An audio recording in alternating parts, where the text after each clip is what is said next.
Bonjour à toutes et à tous et bienvenue sur la chaîne, je suis John Thunder et on se retrouve pour une nouvelle vidéo d'analyse de la Premium Collection 2020. Si vous n'avez pas vu la première, je vous invite à checker le lien dans la description pour retourner voir la première vidéo, donc où je fais l'analyse du stride Royal Paladin et du stride Angel Feather.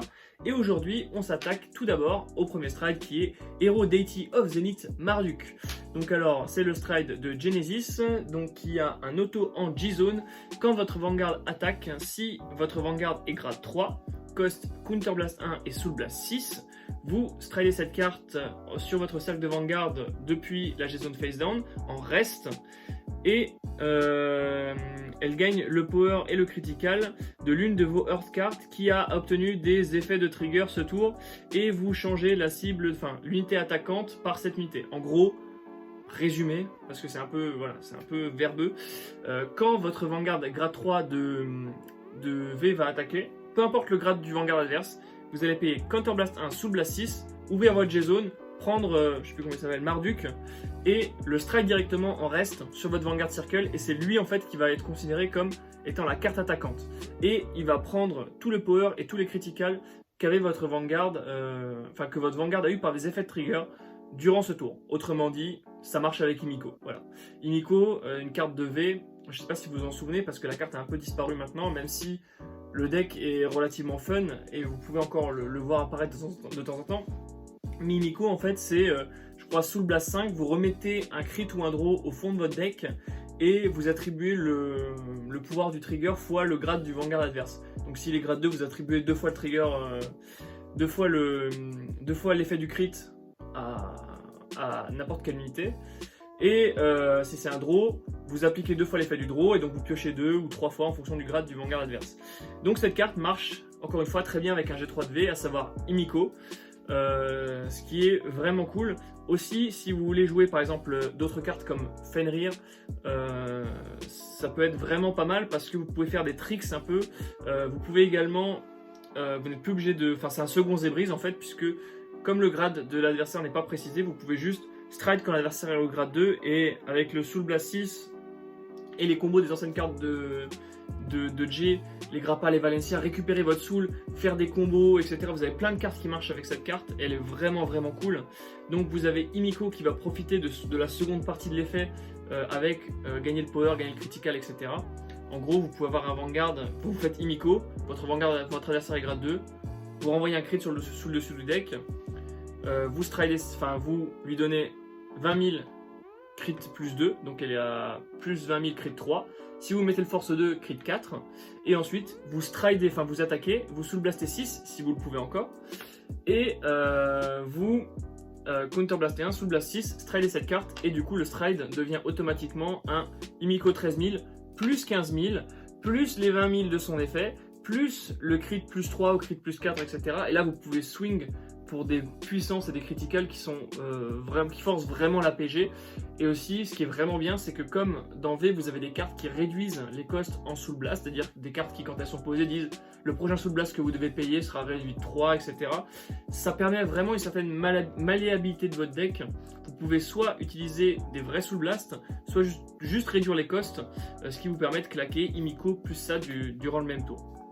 Aussi, donc, comme je vous le disais, si vous jouez Fenrir, cette carte va être également vraiment très utile, puisque ça va vous faire, enfin, votre adversaire va être obligé de vous concéder le premier stride quoi qu'il arrive. Voilà, soit il ride G3 et vous stridez normalement, soit il ne ride pas G3 et vous stridez cette carte si vous le pouvez. C'est un second Zebreeze, c'est vraiment pas mal.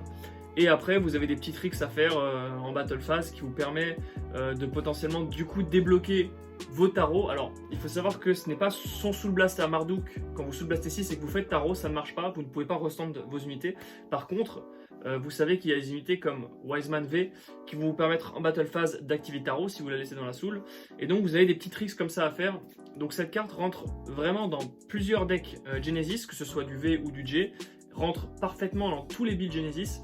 Et bah, la carte est vraiment parfaite en fait, elle supporte vraiment tous les decks et donne de nouvelles options au pack Genesis.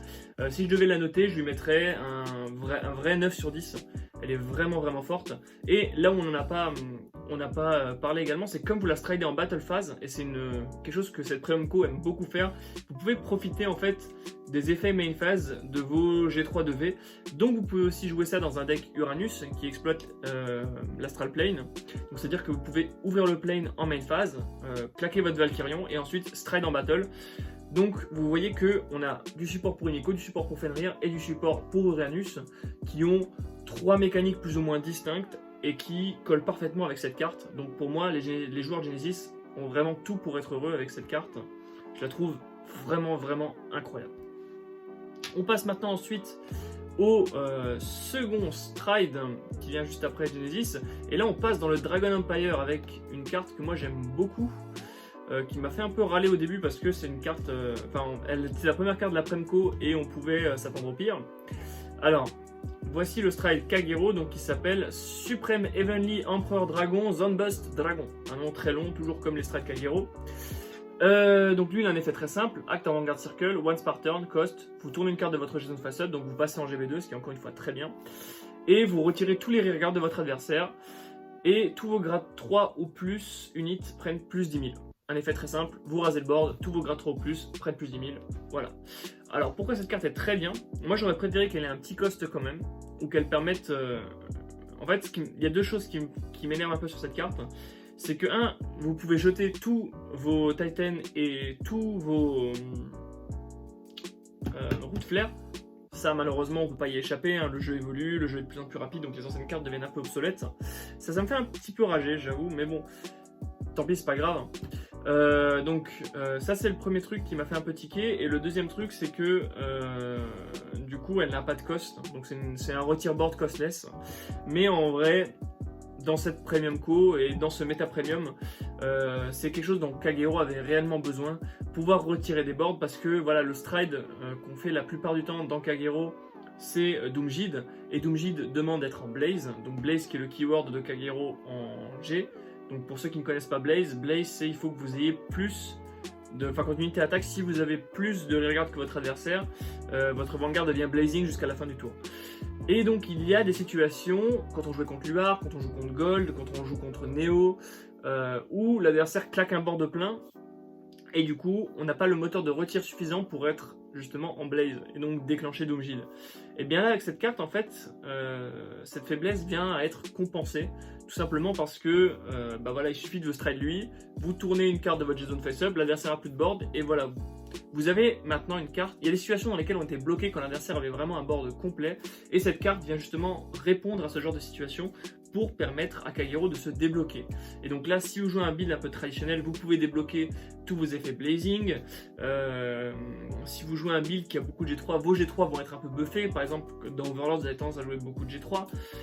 Si vous jouez également des cartes de V qui gagnent de la puissance quand vous retirez des unités, ça va également les trigger. Par exemple, si vous jouez Raopia, si vous jouez Bellicosity, si vous jouez des anciennes cartes avec Blaze, vous allez automatiquement passer en Blaze. Donc voilà, cette carte elle est vraiment intéressante, c'est vraiment ce dont Kagero avait besoin. Elle est gratuite certes, mais je trouve que le contrôle aujourd'hui, surtout le retire de board, c'est peut-être le contrôle le moins impactant en fait dans son 20 Premium. Et du coup, donner ça à Kagero de façon gratuite, c'est pas non plus très déconnant. Ensuite, ce qu'il faut aussi dire, c'est que cette carte elle est vraiment utile contre des match-ups où l'adversaire a du resist, ou du moins du resist-like. Je pense par exemple à Tachi avec Sweep, qui ne peut pas être sélectionné par des skills de l'adversaire. Donc là, vous rasez tout le board, il n'y a pas de choix possible, donc vous pouvez neutraliser des setups complets de votre adversaire. Donc voilà, cette carte répond à beaucoup de problèmes qu'avec Kagero, notamment sur son field control, sur des boards imbrisables, des boards vraiment bien remplis, etc. Donc c'est pas un stride ultra broken, c'est juste un stride situationnel qui vous permet de vous débloquer dans certaines situations, et c'est tout ce qu'on demande en fait à une Premium Collection, c'est d'apporter des ajouts qui permettent au deck d'être meilleur. Et là en l'occurrence, ce Kagero remplit une situation dans laquelle en fait permet de vous débloquer dans une situation dans laquelle Kagero avait du mal, contre laquelle Kagero avait du mal à jouer. Voilà, j'espère que cette vidéo vous aura plu. N'hésitez pas à laisser votre avis sur ces deux strides dans les commentaires, je le lirai avec plaisir. Et moi je vous dis à la prochaine pour de nouvelles vidéos sur la Premium Collection 2020. Salut!